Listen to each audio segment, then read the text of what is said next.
nooi jou Bybel oop te maak by Psalm 150, wat ons ook in die begin van hierdie diens saam gelees het. Die Psalm gaan ook verskyn op die skerm, en ek wil vanoggend vra, ons doen dit nie gereeld nie, maar ek gaan vanoggend vra dat ons hierdie Psalm hardop sal saamlees. Psalm 150, ek gaan uit die 83 vertaling lees, wat ook op die skerm gaan verskyn. Vers 1, kom ons lees dit hardop saam.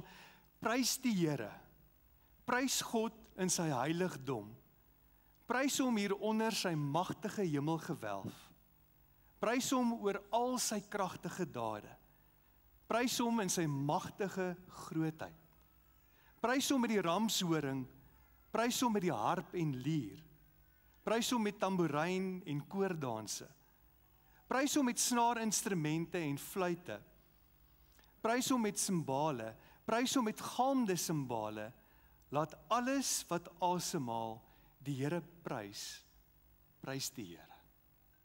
Kan jy gou draai na die persoon langs jou en net sê, well done, well done.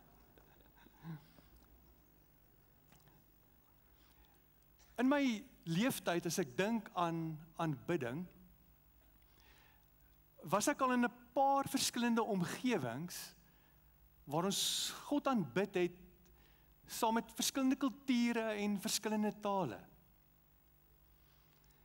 Ek dink as jong volwassene, hoe ek een aand gestaan het onder die sterre in Kenia, en mense rondom my in Swahili God aanbid het. En die volgende dag, in een van die stadsale, hoe ek gesien het hoe oormiddagetes, letterlik, honderde mense, instroom en God aanbid in Swahili. Dit is 'n taal wat ek nie verstaan het of ken nie.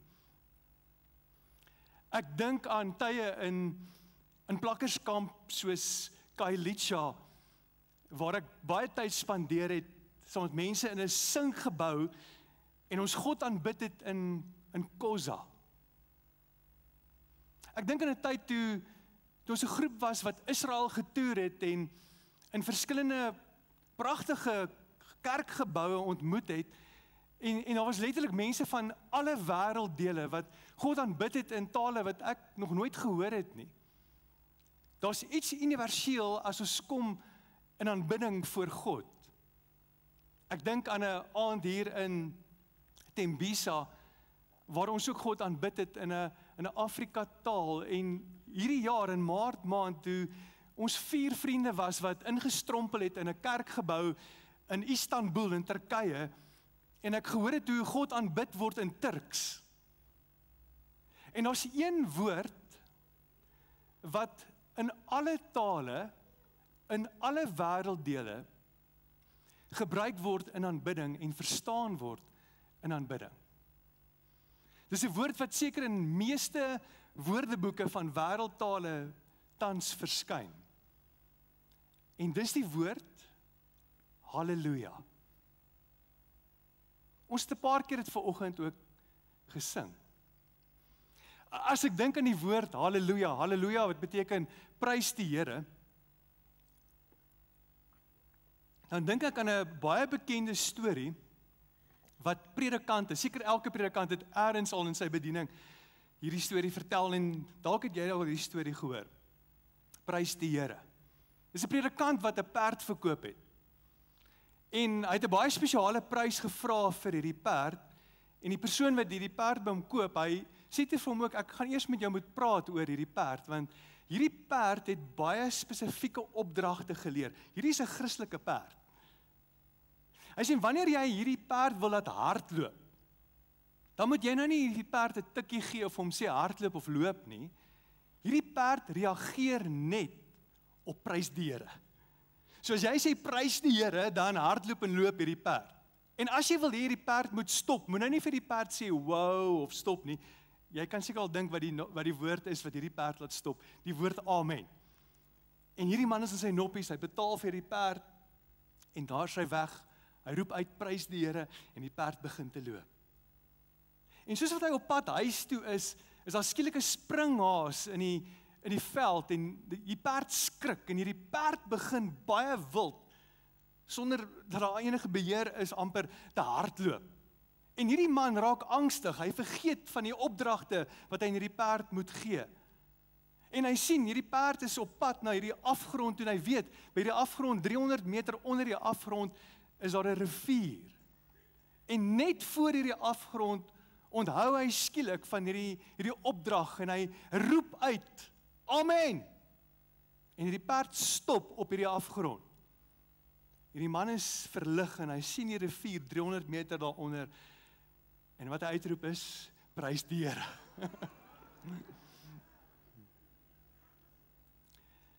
Dis seker die een keer in ons lewe wat ons nie moet sê prys die Here nie.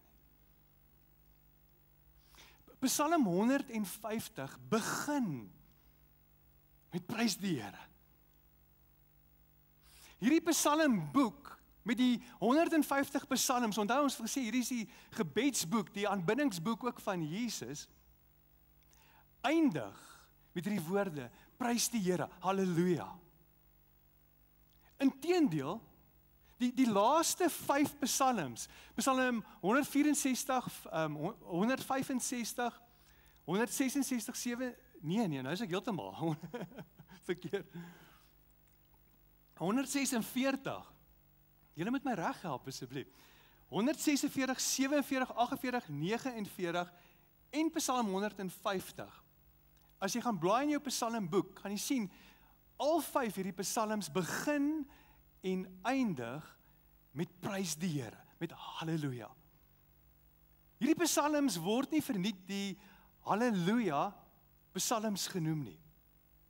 In hierdie Psalm 150, in elkeen van die lirieke, die 6 verse, kom die woord prys voor. Ek dink is so iets soos 13 keer in hierdie Psalm die woord prys. In hierdie reeks Sela, staan ons vanoggend stil. Onthou, Sela beteken stop en dink. Ons het die eerste week stil gestaan en gedink oor ons hartsbegeertes. Verlede week het ons gesê, kom ons stop en dink oor 'n generasiebewustheid, en vanoggend stop en dink oor aanbidding. Hierdie Psalm is 'n baie ryk Psalm. Dis 'n Psalm wat jy heel moontlik goed ken, en ek hoop daar kom vanoggend iets vars uit hierdie baie bekende Psalm. En hierdie Psalm kom op 'n plek waar hy eintlik vir ons 3 vrae antwoord oor aanbidding. Eerste vraag is, maar waar aanbidding? Tweede vraag, hoekom aanbidding? En dan die derde vraag, hoe as dit kom by aanbidding? Kom ons kom met die eerste vraag. Die eerste vraag is maar, waar aanbidding? Vers 1, as jy weer saam met hom wil lees. Hy sê, prys die Here. Prys God in sy heiligdom. Prys hom onder sy magtige hemelgewelf. En die psalmdigter, as hy vra, maar waar prys ons die Here? En hierdie is 'n baie voor die hand liggende antwoord. Die antwoord ons almal sal sê is oral. Ja, ons kan God oral prys. En hy's baie spesifiek. Hy begin aan die een kant met hierdie woord in die heiligdom. Heiligdom in daai tyd verwys hy, in hierdie konteks verwys hy na die tempel. Ons weet vandag ons is die tempel en ons is gevul met God se Heilige Gees. Maar vir ons beteken tempel ook hierdie byeenkoms wat ons vandag hier het. Die samekoms van gelowiges. Jy sien, ons moet nie onderskat wat gebeur in die tyd van aanbidding nie.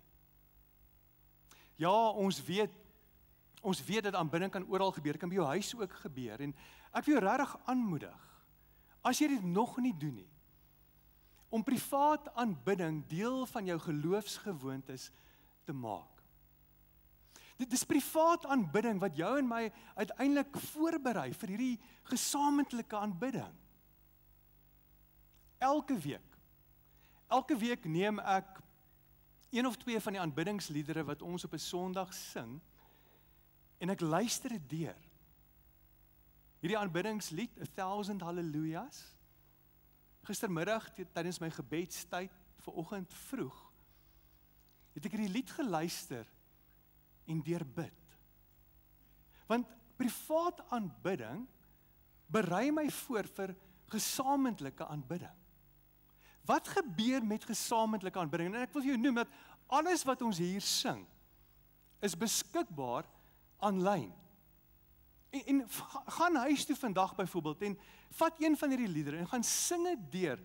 Maak dit deel van jou gebedstyd, jou privaat gebedstyd en aanbiddingstyd by die huis. Jy gaan sien die impak wat dit maak op jou lewe. Wat gebeur tydens aanbiddingstyd as ons so saam is hier? Hoekom doen ons dit? Dis nie bloot net om 'n halfuur vol te kry nie. Ons aanbidding is helfte van ons diens elke week. En dis tydens die aanbiddingstyd waar jy en ek bewus raak van God se kragtige werk en ook van sy bemagtigende teenwoordigheid. 'n Paar weke terug sit ek daar langs iemand wat ons saamgebring het, genooi het na die gemeente toe, en na die aanbiddingstyd is die persoon in trane. Na die tyd vra ons, maar wat het jy ervaar? En die persoon vertel van groot besluite wat hulle neem, en die Here het met die persoon gepraat in die aanbiddingstyd. En daarom wil ek jou nooi, moenie ons aanbiddingstyd onderskat nie. Dis net 'n halfuur wat ons baie keer het in 'n week vir gesamentlike aanbidding. Maak seker jy's 9 uur hier. Maak seker jy's 9 uur gereed vir ons tyd van aanbidding, die gesamentlike aanbidding. Die psalmdigter kom en hy begin met hierdie gedeelte waar hy sê, prys God in sy heiligdom, maar dan beweeg hy en hy sê, prys God ook onder sy magtige hemelgewelf. Met ander woorde, hy begin in die kerk, maar hy eindig nie by die kerk nie. Dis alles tussenin. Hy begin by die tempel en hy eindig by die heelal. En oral tussenin, as ons vra waar aanbidding, kan aanbidding gebeur. As ek dink aan die hemelgewelf, dan kan ek nie help om te dink aan Openbaring 4 en 5 nie. Dit is van my gunsteling hoofstukke in die Bybel. Openbaring 4 en 5, kom ek vertel jou wat daar gebeur, dat Johannes word geneem op 'n begeleide toer deur die hemel. Ons ken begeleide toere. Dalk het jy al 'n begeleide toer gedoen hier in ons provinsie of buite ons provinsie. Ek dink 'n begeleide toer na die dag Soweto, waar jy kan in Madiba se huis begeleide toer doen, of by die Voortrekker Monument in Pretoria, of 'n begeleide toer in een van ons stede. Dalk was jy op 'n vakansietoer gewees. Maar Johannes word geneem op 'n begeleide toer deur die hemel. En in Openbaring 5 vers 11, dan sê die volgende, hy sê, kom ek vertel julle wat ek sien. Toe het ek gekyk, en ek het die stemme gehoor, van baie engele wat rondom die troon gestaan het, asook van die lewende wesens en die ouderlinge. Hulle getal was 10.000, eintlik miljoene der miljoene. Hulle het in 'n magtige koor gesing. Wat 'n beeld. Hy kan nie tel nie, miljoene der miljoene in hierdie koor. En wat is hulle besig om te doen? Hulle is besig om God groot te maak. Hulle is in aanbidding. Jy sien, aanbidding is seker een van die enigste dade wat jy en ek nou doen op aarde, wat tans ook in die hemel aan die gang is. Ons is saam met die engelekoor in aanbidding. Waar vind aanbidding plaas? Is oral. Dis Dallas Willard wat gesê het dat elke plek waar jou voet neersit, is 'n heilige plek as God daar is. En dan voeg hy by, en God is daar. Elke plek is 'n plek van aanbidding. Maar dan die tweede vraag. Hoekom aanbid? In vers 2 kom die psalmdigter en hy sê, prys hom oor sy magtige dade en prys hom in sy magtige grootheid. Met ander woorde, daar's weer eens gee vir ons hierdie twee prentjies. Ons aanbid God vir wat hy doen, en ons aanbid God vir wie hy is. Eintlik is hierdie twee onlosmaaklik verbind aan mekaar. As ek sien wat God doen, kom ek ook agter wie hy is. Maar heel eerstens, ek aanbid God vir wat hy doen. En nou moet ons dadelik vra, maar waar begin 'n mens? Kom ons begin wyd. Ons begin met die skepping. En ek weet, dat jy het sekerlik al in die skepping God se grootheid gesien. Meeste aande het ons van die mooiste sonsondergang hier in Mpumalanga. En wanneer ons hierdie rooi lig sien, God se grootheid, ek sien wat hy doen. Ek staan by 'n waterval, ek staan langs die see, ek staan onder die sterrehemel. Ek staan dalk net in die natuur en ek besef God se grootheid.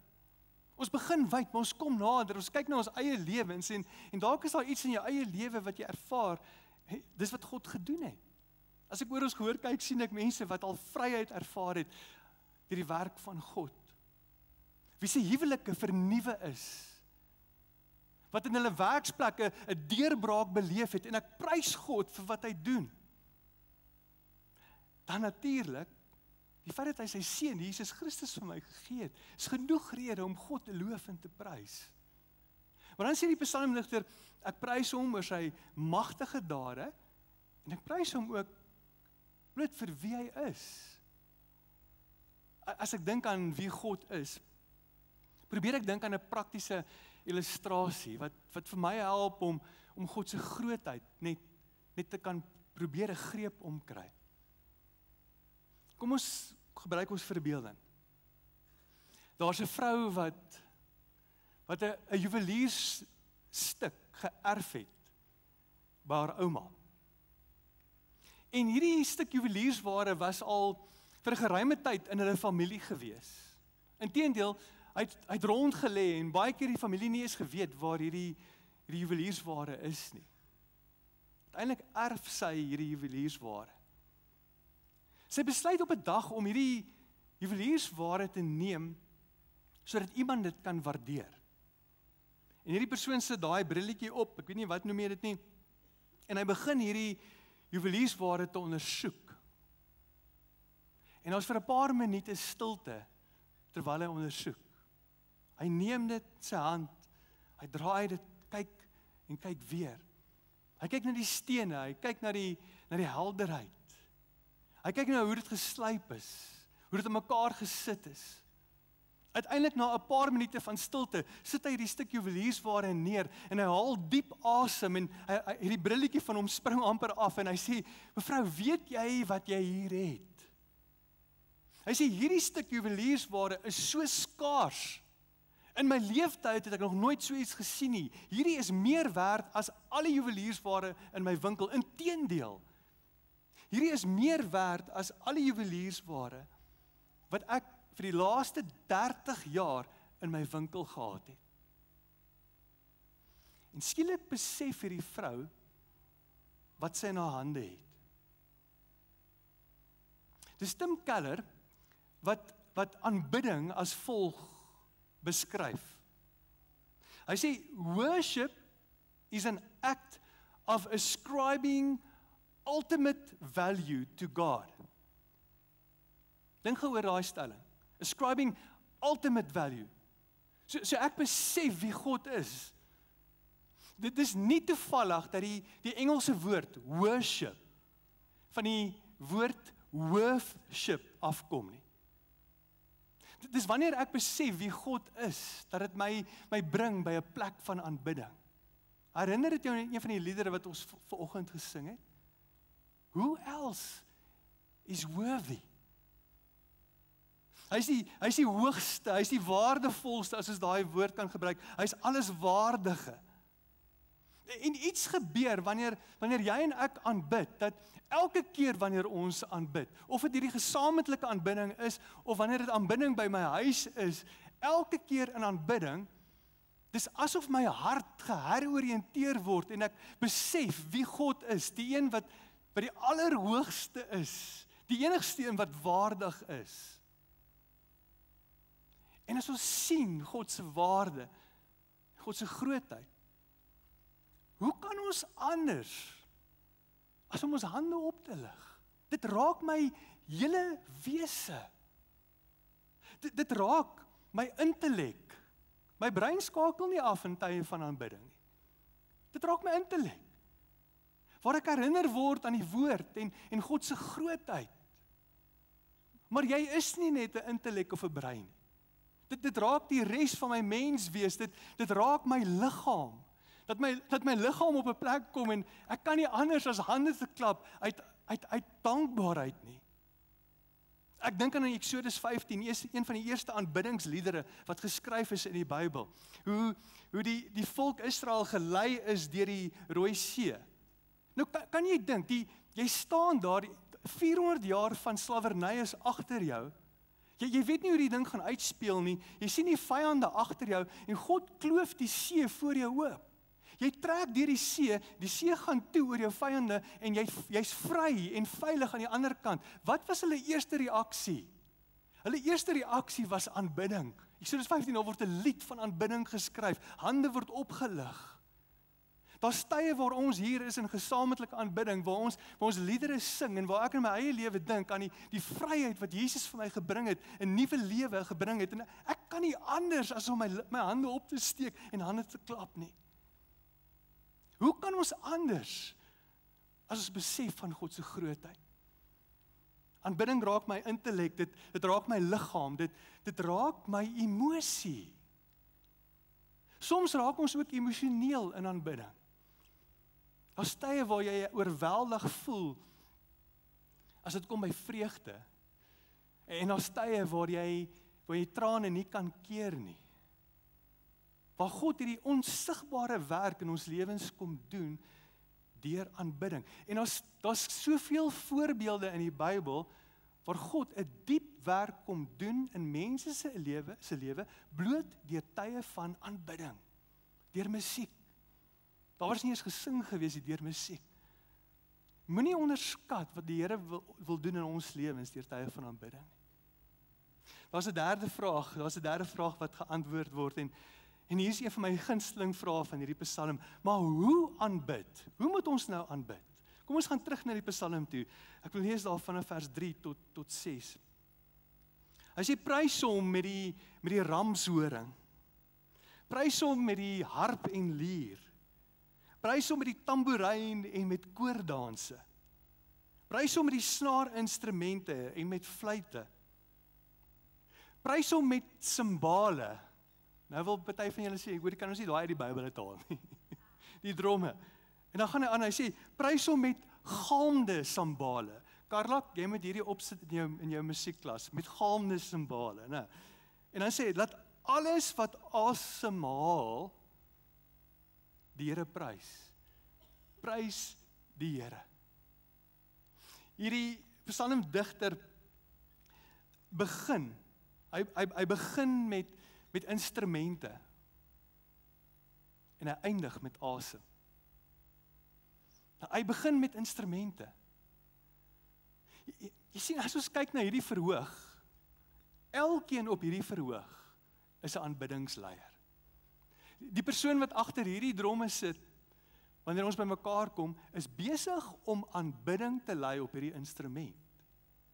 Net so die een op die basgitaar, die gitaar, die klavier, die een wat sing, ons span wat agter betrokke is, dis 'n aanbiddingsspan.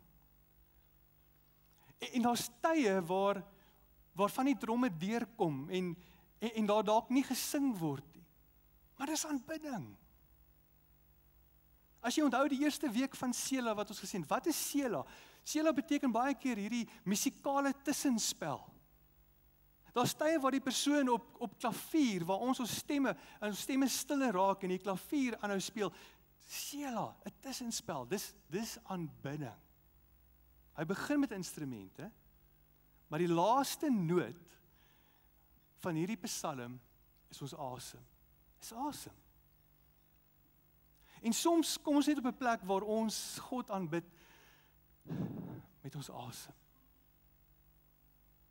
Musiek van die Ou Testament tot die Nuwe Testament speel so groot rol in aanbidding. Ons weet aanbidding is nie net musiek nie, maar musiek. Ek het voorbeelde nou genoem uit die Ou Testament uit. Die hele Psalmboek In die Nuwe Testament kom Jesus en hy en sy disippels sing van hierdie psalms. Gaan lees, net voor die tuin van Getsemane, van die psalms, sing hulle op pad na hierdie tuin toe. In die donkerste oomblikke van sy lewe, wat is dit wat hom versterk? Dis aanbidding.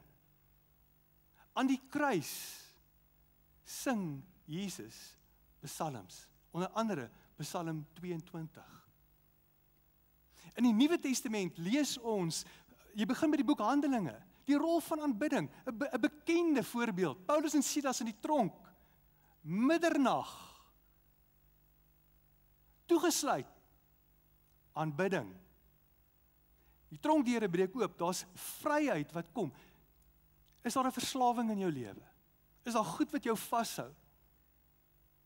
Aanbidding, privaat aanbidding, gesamentlike aanbidding. Nuwe Testament, die boek Openbaring is die laaste boek in die Bybel. Hy eindig met soveel voorbeelde van aanbidding. Dis Martin Luther, en kom ek lees jou hierdie aanhaling. Jy ken hier moontlik vir Martin Luther, die groot hervormer, en ek dink van die goed wat oor hom wat ons nie so bekend oor is die feit dat hy 'n liefde gehad het vir musiek, vir aanbidding, en baie keer ook aanbiddingsliedere geskryf het. Kyk wat sê hy oor aanbidding. Hy sê, next to theology, I give music the highest place and honor. Music is the art of the prophets, the only art that can calm agitations of the soul. It is one of the most magnificent and delightful presents that God has given us. En nou gaan hy kwaai raak. Hy sê, if any man despises music, as all fanatics do, for him I have no liking. Ek hou nie van jou nie sê. For music is a gift and the grace of God, not the invention of man. Thus, it drives out the devil and it makes people cheerful. And one forgets all wrath, impurity, and other devices. Psalm 150 vra hierdie vraag. Waar aanbidding? Oral. Hoekom aanbidding? En hoe aanbidding? Daar was 'n sendeling gewees wat, sy naam is John Beekman en sy vrou Elaine Beekman. Wat vir baie jare werk gedoen het onder die Kol-Indiane. En hierdie was 'n groep mense gewees wat baie onbekend was vir die samelewing. Hulle moes letterlik met donkies ry en kanoes om by hierdie groep mense uit te kom. En John en sy vrou het hierdie mense begin leer en voorstel aan Jesus Christus. En wat hy opgetel het, en is baie interessant, dat hierdie groep mense het glad nie gesing nie. Sang was nie deel van hulle kultuur nie. Vir ongeveer 25 jaar het John en sy vrou die Nuwe Testament vertaal in hulle taal. Maar saam met die Bybel leer, het hulle ook vir hierdie mense aanbiddingsliedere geleer. So wanneer jy tot bekering gekom het, het jy die Bybel geleer, en een van die maniere hoe hulle die Bybel geleer het, was om die Bybel te sing en aanbiddingsliedere te leer. So almal wat rondom hulle geleef het, wat nog nie Christene was nie, as hulle na hierdie groep mense verwys het wat tot bekering gekom het, het hulle genoem the singers. Nie the Christians nie, the singers. Want dit was onbekend om te sing in daardie gebied. Op 'n keer vra iemand vir John, hierdie mense wat glad nie musiek ken nie, hoe sing hierdie mense nou? Hoekom sing hulle? En hier is John se antwoord. Because they have something to sing about. Het jy iets om oor te sing? 2 Korintiërs 9 vers 1 skryf Paulus en hy sê, prys God vir sy ongelooflike groot geskenk aan ons almal. Ek wil dit weer lees. Het jy iets om oor te sing? Prys God vir sy ongelooflike groot geskenk aan ons almal. En hy praat hier oor Jesus Christus. Ons is nou besig om nader te kom aan die Adventseisoen, waar ons die geboorte van Jesus gaan vier.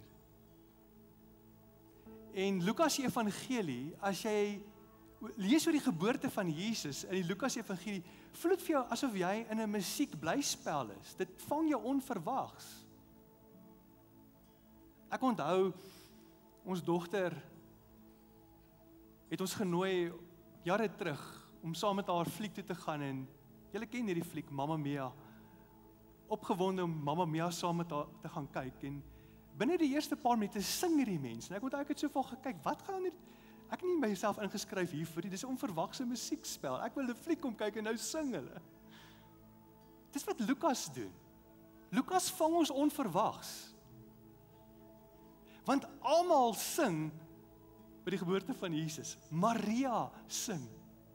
Elisabeth sing. Die engele sing. Die herders sing. Sagaria sing. Want ons het iets, ons het iemand om oor te sing.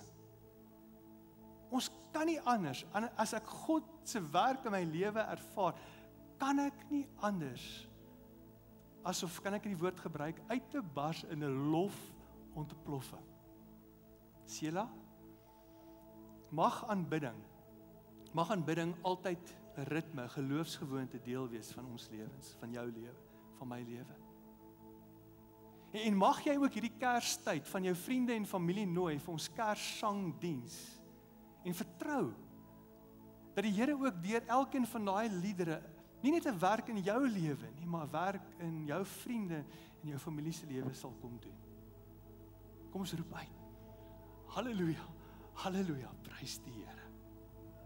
Ek wil nooi ons gaan saam met Johan ook homself net toewy, net aan die Here en die werk wat hy in ons lewens wil kom doen. Amen.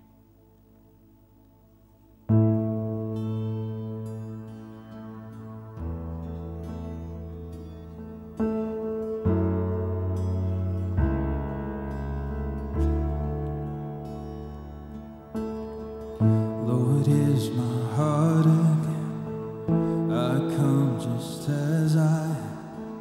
All that I have, I give to you.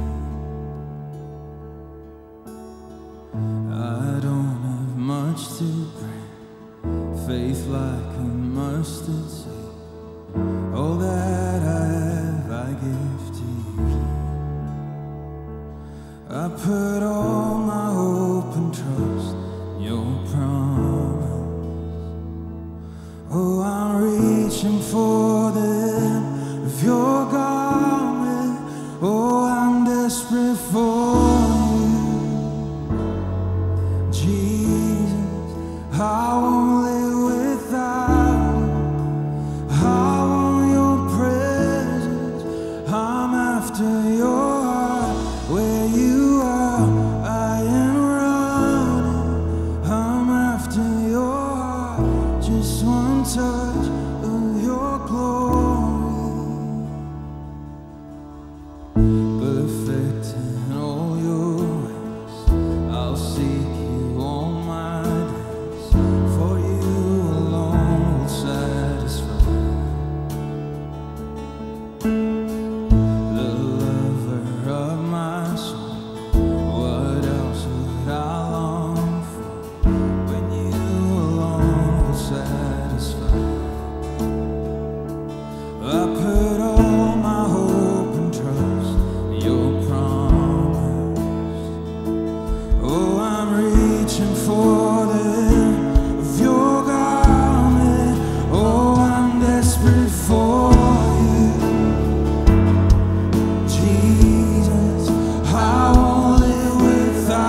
touch of your glory.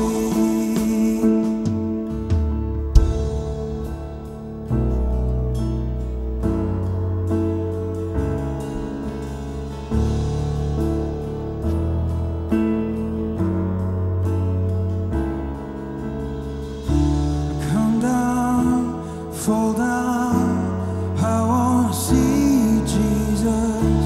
Consume me and fill me. I wanna touch you, Jesus. Come down, fall down. I wanna see you, Jesus. Consume me and fill me. I wanna touch you, Jesus. Come down, fall down. I wanna see you, Jesus. Consume me and fill me. I wanna touch you, Jesus. I wanna touch you, Jesus. I wanna touch you, Jesus.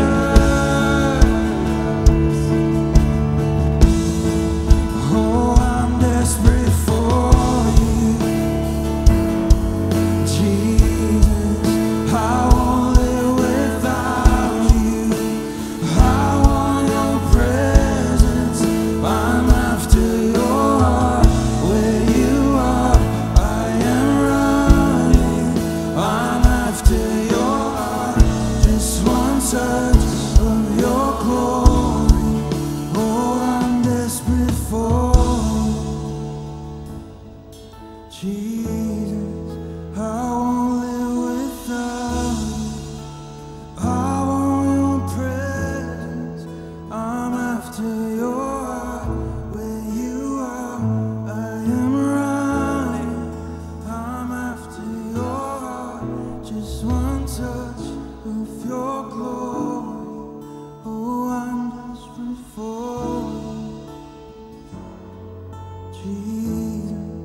I won't live without you. I want your presence. I'm after your heart. Where you are, I am running. I'm